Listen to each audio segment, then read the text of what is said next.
Yo comienzo preguntando, ¿cree usted que esta condena sea para quebrar aún más a la familia Baduel, como ha sido denunciado en otras oportunidades? Y esto se lo pregunto porque su padre, ex ministro de la Defensa de Hugo Chávez, también está preso precisamente por disentir.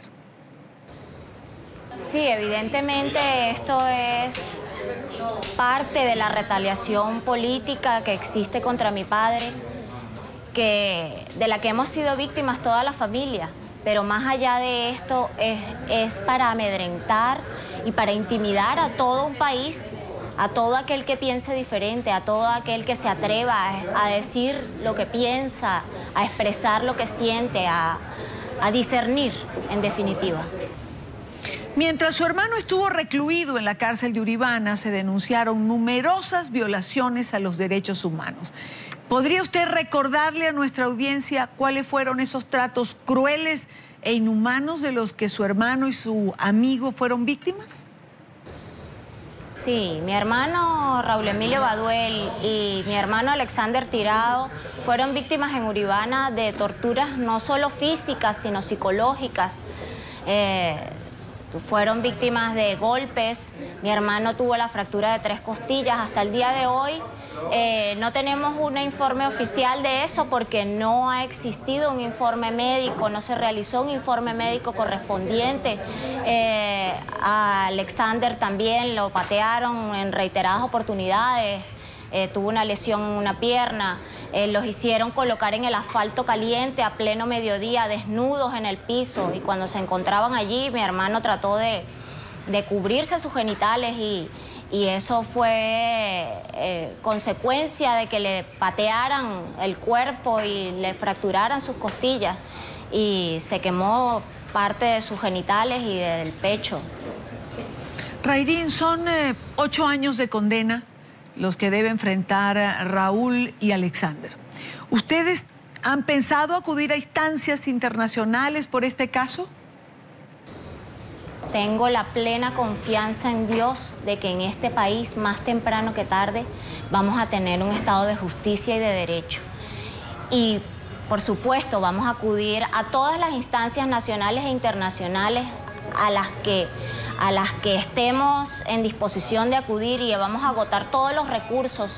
Y estoy segura que mi hermano y Alexander no cumplirán 8 años en la cárcel, porque esta situación de injusticia en nuestro país no puede durar 8 años.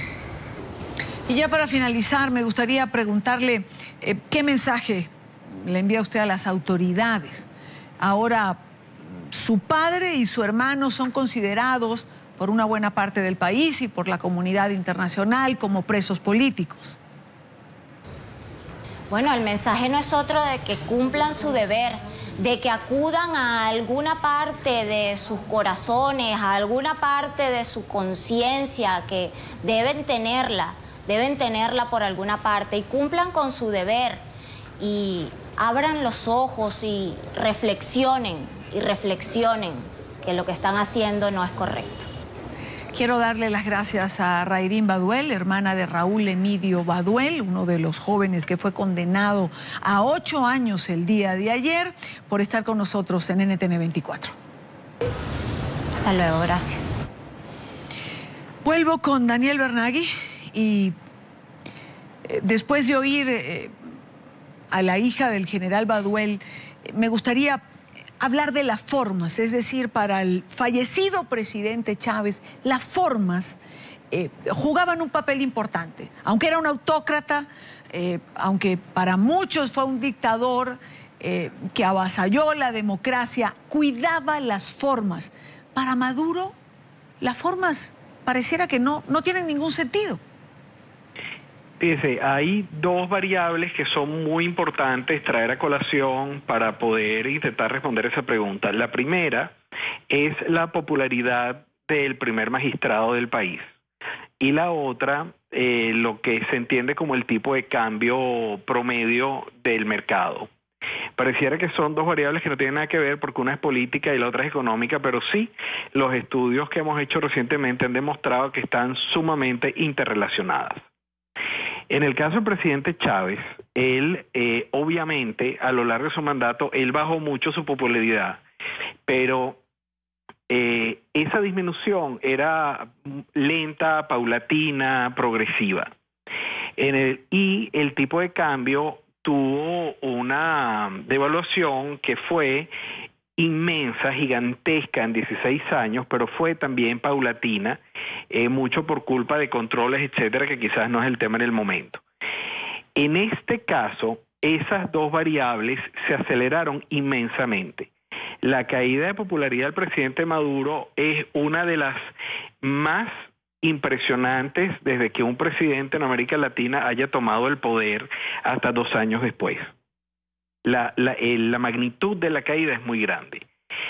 Igual ocurre con el promedio de la tasa de mercado.